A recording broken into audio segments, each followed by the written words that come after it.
The topic I will speak to you is the situation in Syria. I'm back here again after 3 years, knowing the crisis that's taking place there. But I'm not going to go through that whole speech again. I'm just going to raise certain pertinent points to make us understand and to reflect and to raise our own opinion. The Muslims world over have been confused about the war in Syria. There's propaganda machines working from all sides, and people are saying there's agendas, there's all kind of political interests, there's a proxy war between different countries. But let's make our own assessment. Let's take Aleppo as an example. In the last 4 to 5 days, there's a total massacre taking place in Aleppo. Let's assume we don't know who is right and who is wrong. But let's judge by the actions. Salahuddin Ayyubi, when he went to war against non-Muslims, when the generals were injured on the other side, he stopped the war to allow the generals to heal before he can fight them again. He was a Kurd. But the principle of war is he stopped. Here it's supposed to be Muslims fighting fellow Muslim. In the month of Rabiul Awwal, 12th was on Monday. Some celebrated Sunday night, it doesn't matter. But month of Rabiul Awwal, we all claim we follow the Holy Prophet ﷺ. We all say we are lovers of the Holy Prophet ﷺ. We all say we are believers and we want to emulate the Holy Prophet ﷺ. Yet in his month, in his birth, you go and you massacre people and you say terrorists. What terrorists are you massacring? Our hospital in Syria is a witness that the only people you are massacring are women and children who don't have the right to defend themselves, have nobody to stand by them, and the Muslim world has left them alone. Forget the Western world. It's not the interest. Where is the Muslim world when Allah says, come and help the oppressed, help those who are downtrodden? Where are the Muslim countries? But the most important point is, what is the action of those in Aleppo? In the Prophet's birthday, chemical warfare, hydrogen bombs, all types of barrel bombs attacking hospitals, civilian centers, markets, masjids. Could these people be Muslim? And who are these people? I say it like it is, some people don't like it, but there is only one truth.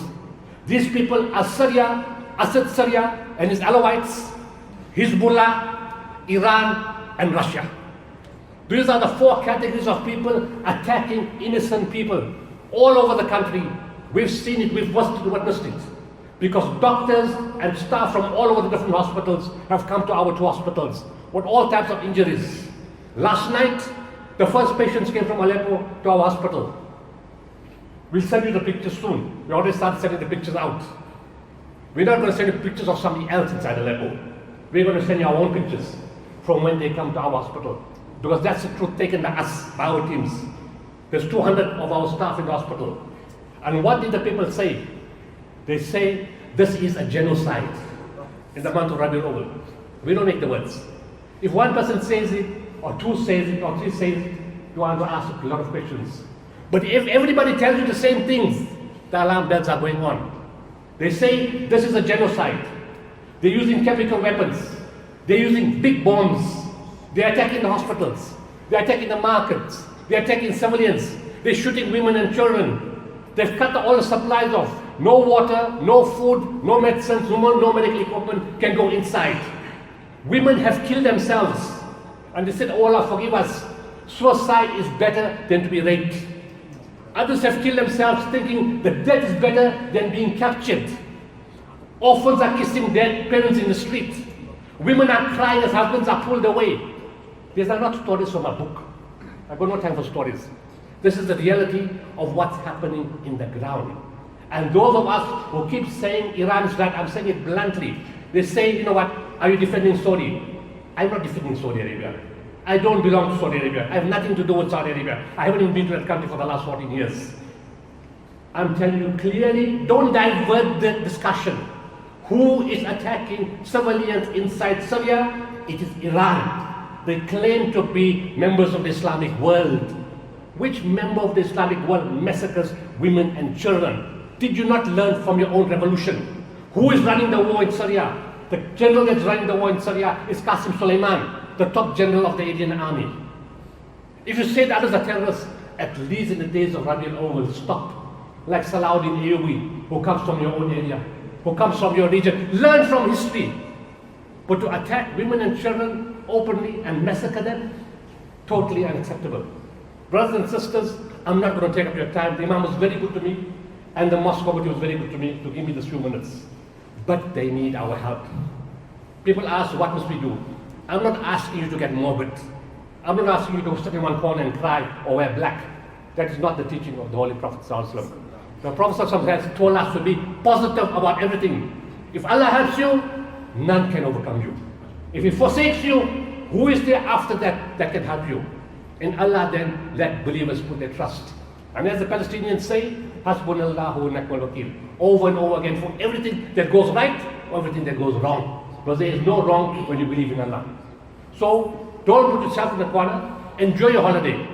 You've worked hard. Your family needs it, God. But in going for that holiday, remember your gratitude. How lucky you are. You have a nice house. You have a job. You have a car. You have food and clothing. But above all, you are not being massacred. Your family people are not in jails being tortured. Your kids have not been taken away from you. That is the biggest gratitude you can give. So in giving that gratitude, pass something on to the other side. If you can't part with money, it's fine. Money always comes. Allah always sends. At least lift your hands up. Don't be a miser. Pick up your hands. Get up in the middle of the night. Because if we were in that situation, I guarantee you, in Syria and in Palestine and all over Gaza and all over the Middle East, they will get up and they will lift their hands up for you. As they're sending prayers right now for all the aid that is coming. Just to explain to you how your money is being used. In 2012, in December, we found a building. By Allah's grace, we converted that building into an emergency hospital in 70 days. And I'll tell you one nice story. When I took the building, I told the doctor, you know what, this building is not going to be enough. Can we expand sideways, backwards, and upwards? He said, I don't know, I'm a doctor. We need to get an engineer. Next minute, somebody walks through the building and he says, I'm an engineer. So I said, my friend, can we expand this building? He says, yes, 2 floors up. I asked him, what kind of engineer are you? You don't see the plans, you don't see the architectural drawings, you don't see the building. How can you decide 2 floors up? He says, my friend, I built this building. 25 million people in Syria. And the engineer that I need, Allah sends to the hospital. Isn't that the grace of Allah? In March, I went back in 2013 to see if the place is ready to take the teams in. In April, 60 South African doctors and all types of medical professionals went.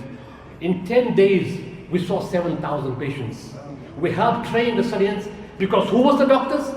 Agricultural students, putting up drips, helping in theater because there are no doctors to help them.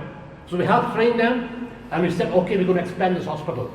The hospital is now 3 floors big, backwards, forwards, upwards, all around expanded. Across the road, we put up an additional primary healthcare center. But the bombing by this type of indecent human beings never stopped. As they tried to destroy every hospital in Syria, they tried many times to destroy our hospital. Whilst we were there in April 2013, 4 missiles hit the mountain above the hospital. Bombs fell around the hospital. Bombs fell where our doctors were staying. Bombs fell where we were in the restaurant. Eventually we had to move the whole team underground, to eat underground. But the teams never gave up. And we expanded that hospital. As I said, it's 3 floors now. It even offers dialysis services in a war zone. In September last year, we decided we needed another hospital. It was May last year when Nepal earthquake happened. At exactly the same time, they got lucky. One of the bombs came close to the hospital and blew the doors and the windows away. Fortunately, not too much damage. We fixed it up and we carried on. In September, we said we need a second hospital slightly away, closer to the Turkish border, where it's slightly safer. There is no safe place in Syria, but closer to the Turkish border. The Turkish Red Crescent gave us $1 million field hospital. The problem with that hospital now is, in winter, it's too cold because it's tents. So next year after winter, we're going to convert this tent hospital, field hospital, in a proper big brick hospital. But we want to do something else. Besides the second hospital, because the amount of women and children being killed, and because of the danger for women and children in our hospital called Al-Rahma, and the other hospital which we now call Al-Hilal, We want to put up a third hospital dedicated to women and children closer to the Turkish border. Allah bless you for all the donations you've been giving. We've even set up a feeding center, we've put up refugee camps, we've put up tents, provided blankets, food, baby milk, we've got a feeding center, providing hot meals and food parcels, we've set up primary healthcare clinics, we're going to the different areas, and when the bombing is very severe, we send our teams into the areas of heavy bombing, because we can't bring those patients to the hospital in time to treat those patients. All this is only possible because of your money. But whilst giving money, don't make that as an excuse not to evaluate your own behavior and your own character. Brothers and sisters, as the Maulana was talking about now, it's time for evaluation. People have New Year's party and New Year's jol. We don't have those kind of things. We reflect on our behavior, on our character and our actions. Because when the wrath of Allah comes, believe me, it is very, very hard.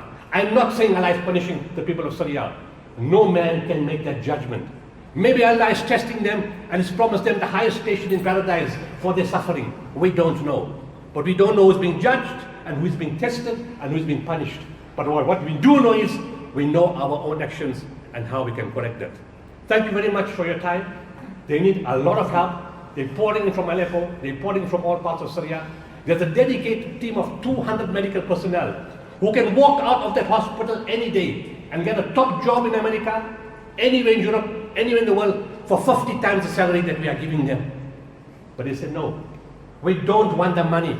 We will risk our lives, our families, and our children to help our brothers and sisters all over Syria. And we will stay in this hospital, and Assad and the Iranians and the Russians can bomb, and we'll die with our patients in this hospital. Brothers and sisters, if they can do that, surely we can empty the pockets and do something. I'm not asking you for money. You can give your money if you want, don't give your money if you want. Because I have one belief. The Prophet ﷺ said, whatever is going to strike you is never going to miss you. Whatever is going to miss you is never going to strike you.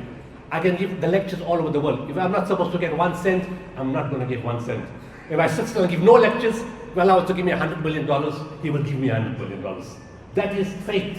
And believe me, when you go into Syria and you see what the money did, normally when you give money, you say, are the guys stealing? Are we getting shortchanged?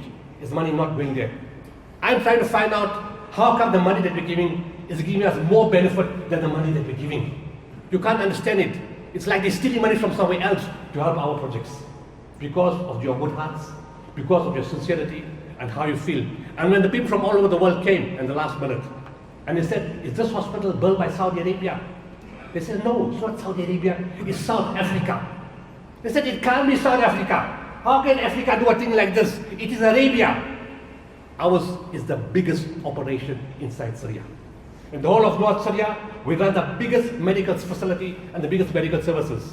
So much so that the Syrians inside Turkey crossed the border to come to the hospital inside Syria again.